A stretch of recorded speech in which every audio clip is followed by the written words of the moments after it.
There's so much to being Asian that I remember being ashamed about. That's probably the worst part. It's just wishing for news to stop. Increased attacks on Asians. But knowing it's not going to. But I also sometimes get frustrated when I'm defined as an Asian actress because my personal story is not like Asian. The narrative of the Asian American experience right now is very multifaceted. In order to represent it fully, I cannot personally just tell that story. It has to come from so many different people. As you all know, this past year we've seen an unfortunate rise in anti-Asian sentiment and also hate crimes against the Asian American Pacific Islander community. We've partnered with YouTube Originals and LeBron James' Spring Hill Company to create Recipe for Change. It's a 1-hour special that involves 3 different dinner conversations, including some of your favorite AAPI celebrities. We talk about what we can do to actually create change given what we're seeing in the world. But not only that, we felt like that wasn't enough, that we wanted to hear from you directly. So we asked for you to share some of your secrets, your experiences, and what you're dealing with as young Asian American Pacific Islanders, and we've decided to create an episode of Seeking Secrets.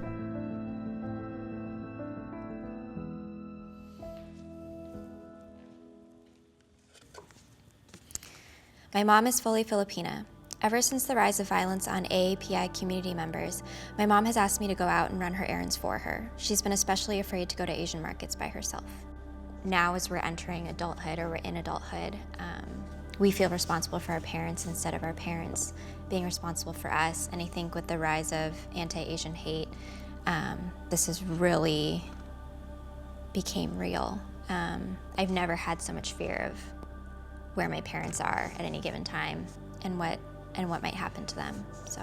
Recently, more and more TV series and movies are featuring Asian American actors. However, many of the Asian actors tend to be half Asian. It upsets me because it seems like producers still want people who still look a little white.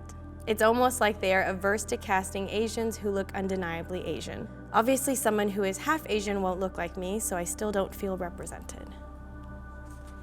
I relate to this a lot, but I always try to be a little sensitive to what my mixed friends go through all the time, because there's also this not enoughness thing that goes on. And so it's, I don't think any of us win unless we're all just equally represented and not fulfilling some quota. Being half white and half Korean, I've never felt Korean enough. When the Atlanta shootings happened, all my friends were checking in on my full Asian friends, but didn't address me in any way. I felt like I was not allowed to grieve because I'm not, quote, Asian enough, even though the women who were killed looked just like my mom. I wish I looked less Asian. When I look in the mirror, I see facial features that could be fixed with plastic surgery. My flat nose, slender eyes, round cheekbones, yellow skin. The Asian beauty standard seems to want nothing to do with these features, but it belongs to us, yet I still want them gone. Trust me, as somebody who embodies a lot of the typical Asian features, it took me a while to learn to love them, but I do love myself. I hope that you can get to that point because you are beautiful, and I hope that you can realize that. Sometimes I wish I could find out more about my culture, but I'm never accepted into AAPI spaces because I'm not fully Asian. I'm scared that I won't be able to pass on my Chinese Indonesian heritage to my children. I can't speak the language, can't cook the food, and I've only met my grandparents and extended family 3 times in my entire life. Chinese Indonesian Chindo, that's what I am.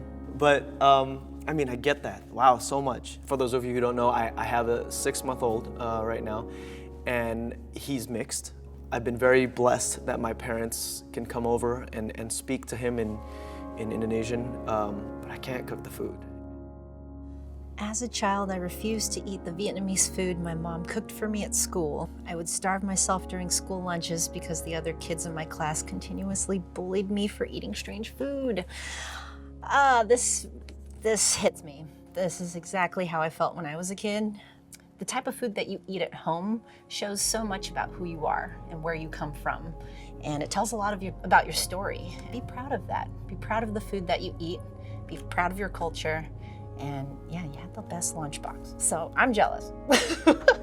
I grew up in a very old-fashioned Chinese family. When I was 16, I had my first girlfriend and she was black. When I told my parents that she wasn't Chinese, my mom and dad threatened to disown me if I didn't break up with her. She dumped me before I ever got the chance to even talk about it, and now I'm afraid to date anyone who is not Chinese. In a lot of ways, our parents' generation or our grandparents' generation can be a bit old-fashioned. It doesn't make it okay, but they come from a very different time and different place. But I think part of our job as Asian Americans is to help bridge that gap.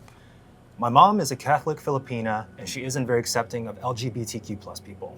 I'm bisexual, and I've decided that I will never come out to my mom because I don't want to disappoint her. Why mess up her perfect image of me now? Whew. Well, first of all, congratulations on being queer. You are already a gift to the world. I think that one thing that really stands out is this word perfect. I think that you have to realize that you're already perfect. The church, your parents, your culture, if any of it is telling you that you're imperfect because you're queer, then that's a problem with the system and that's a problem with their perspectives. You have to make sure that at the beginning, you are saying, no, I'm already perfect as a bisexual person. I'm always questioning whether it is worth being independent from my Asian family and living my own life. Even though they seem to encourage me to find my own way, they also instilled the toxic mindset that I need to stay and take care of them, even if it means I don't live the life I want. It was interesting because our family's not as affectionate. Like, we didn't grow up hugging or saying, I love you. And it was funny because my mom had a really great relationship with her father, and he had never really told her that he loved her, but she always knew that he loved her so much, and he didn't need to tell her. And she was like, that's the difference in our culture, is that we don't have to say it, we just live it. I tried killing myself when I was 16. I sat on the kitchen floor, sobbing with a razor blade in my hand. My family never knew. To this day, they think my scars were just clumsy accidents. I never told them because mental illness has always been taboo in Asian households like my own. Mental illness in our family was something that was hard to talk about and remains hard in our community. It remains hard in our broader society. We're constantly told that we're bad or that we are less than or that we're imperfect because of our identities. Just live your life. Live your life for you. Be proud of who you are. Your parents worked so hard to be able to give you this opportunity to grow up and to pursue your dreams to the best of your ability. Be proud of that, be proud of their story, and be proud of who you are. You belong, and own your Asianness and be unapologetic about it. Hey y'all, thank you so much for watching this episode of Seeking Secrets. Make sure you check out the link in the description below for Recipe for Change. It's a 1-hour special that involves 3 different dinner conversations, including some of your favorite AAPI celebrities, including Lisa Ling, Simu Liu, we have Hassan Minhaj, Olivia Munn, and many, many more. And we really gathered to talk about issues that pertain to our community. We hope you enjoy the special.